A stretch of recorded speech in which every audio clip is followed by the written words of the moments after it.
संदीप ने अपनी माँ के कहने पर गांव में शादी कर ली थी। लड़की का नाम था सुनीता। माँ का कहना था एकदम मॉडर्न बहू नहीं होनी चाहिए, लेकिन उन्हें नहीं पता था कि गांव से आने वाली बहू सुंदर सुशील तो होगी और उसको गांव से बाहर भी निकाल लाएंगे, लेकिन उसके अंदर का गांव कैसे बाहर निकलेगा। शादी के कुछ दिन बाद, माँ टिफिन तो देना जरा। बेटा अब तो स्कूल नहीं ऑफिस जाता है, माँ से नहीं अपनी बीवी से टिफिन मांगा कर। ओके माँ। सुनीता टिफिन ले आओ। 1 किलो टिफिन, इसके अंदर पिस्ता डाल दिया है। पिस्ता? पिस्ता क्यों? सास जी ने बोला था ना कि आपको पिस्ता बहुत पसंद है। ओहो, मैंने पिस्ता नहीं पास्ता बोला था, पास्ता। पास्ता? कहीं होता है पास्ता? अरे बेटी तू रहने दे, मैं बना दूंगी। अच्छा किया कि पाव भाजी बनाने का नहीं बोला, वरना किसी के पाव बना देती है। सुनीता को बुरा लगता है, लेकिन उसकी नादान हरकतें कम नहीं होती। ऐसे ही एक दिन, अरे तुमने ये क्या लगाया है? अरे आप वो फूस फूस करके लगाते हैं ना, वही। दियो? कहाँ दियो? किसको दियो? अरे वही ना जिससे खुशबू आती है।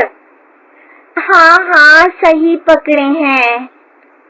अच्छा लेकर तो आना। कौन सा डियो लगाया तुमने? अभी लेकर आते हैं जी। संदीप की बात मानकर सुनीता अंदर से खुशबू वाला फुसफुस लेकर आती है। OMG! OMG मतलब ओ माय गणेश ना। अरे OMG छोड़ो, और ये खुशबू वाला फुसफुस की बात कर रही थी तुम? हाँ इसी की, फिर से सही पकड़े हैं।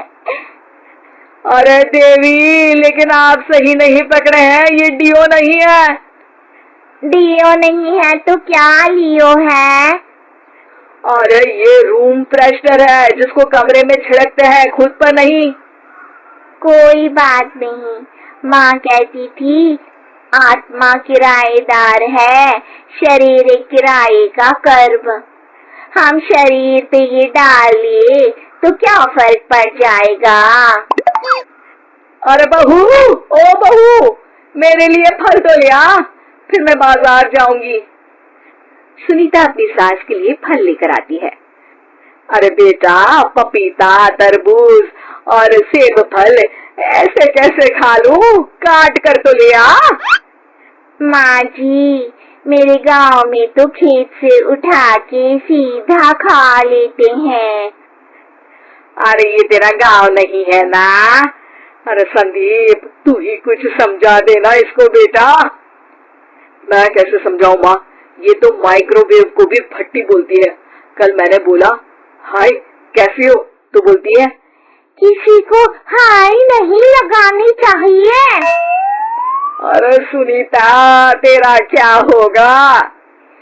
अभी तो कैसे बताऊं माँ जी, अभी हम कुछ करेंगे फिर पता चलेगा क्या होगा, लड़का या लड़की। हे भगवान, कहाँ से आ गई है? रामपुर से जी, आप ही तो लेकर आए थे मुझे। अरे मुझे माफ कर दो। पहले कोई गलती तो करिए जी, आपकी तो सारी गलती माफ कर देंगे हम। हाँ अरे बहू, मेरी बात सुन। फल यानी कि फ्रूट जब भी लाए ना तो काट कर लाना, ठीक है? जी ठीक है माँ जी, फल यानी फ्रूट यानी काट के लाऊंगी। सुनीता रोज ही कोई ऐसी हरकत कर देती जिसकी वजह से उसे घर में 2 बातें सुननी पड़ती। एक दिन, माँ मेरे बॉस घर पर आने वाले हैं शाम को, उनका बर्थडे है, फैमिली साथ नहीं रहती उनके, तो यही पार्टी कर लेंगे।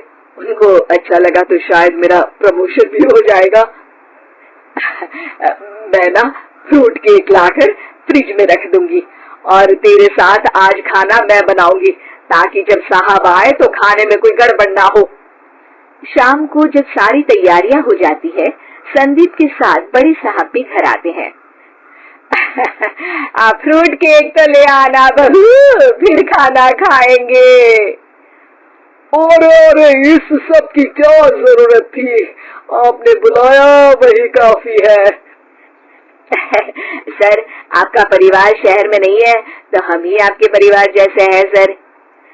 इतने में ही सुनीता फ्रूट केक लेकर आती है और बड़े साहब की टेबल पर रख देती है, और जैसे ही केक के ऊपर का बॉक्स हटाती है, ओह, ये क्या है? केक तो कटा हुआ है, मैं तो ऐसा नहीं लाई थी। आप मुझे शाबाशी दे सकती है माँ जी, मैंने ही केक काट दिया। आपने कहा था ना, फल यानी फ्रूट यानी हमेशा काट के लाना, तो फ्रूट केक भी तो फ्रूट ही है ना, तो मैंने पहले ही काट लिया, होना मैं समझदार। अरे बहू, ये क्या किया? केक हमेशा वही काटता है जिसका जन्मदिन होता है। तुझे एक बात भी समझ नहीं आती, एक नंबर की बेवकूफ है। पूरा माहौल बिगड़ चुका था। संदीप को लगने लगा था कि साहब उसे प्रमोशन तो दूर की बात है, कहीं डिमोशन ना दे दे, लेकिन साहब बीच में ही बोल पड़ते हैं। अरे कोई बात नहीं, ये इनकी बेवकूफी नहीं है, इनका भोलापन है। बेटा आप कहाँ से हो?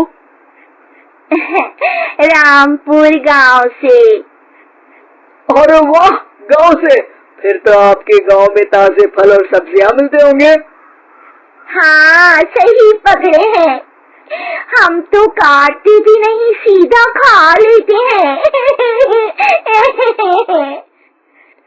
मैं ना एक बार तुम्हारे गांव घूमने जरूर चलूंगा। क्यों संदीप, ले चलोगे ना? मुझे गांव घूमना बहुत पसंद है। बस फिर क्या था, संदीप और सास दोनों खुश हो गए, क्योंकि साहब को सुनीता ने गांव की बात करके खुश कर दिया था। अब संदीप का प्रमोशन पक्का था। शिक्षा, कभी भी किसी भी गलती पर घबराना नहीं चाहिए। हो सकता है कि उस गलती की वजह से आगे बड़ा फायदा हो जाए।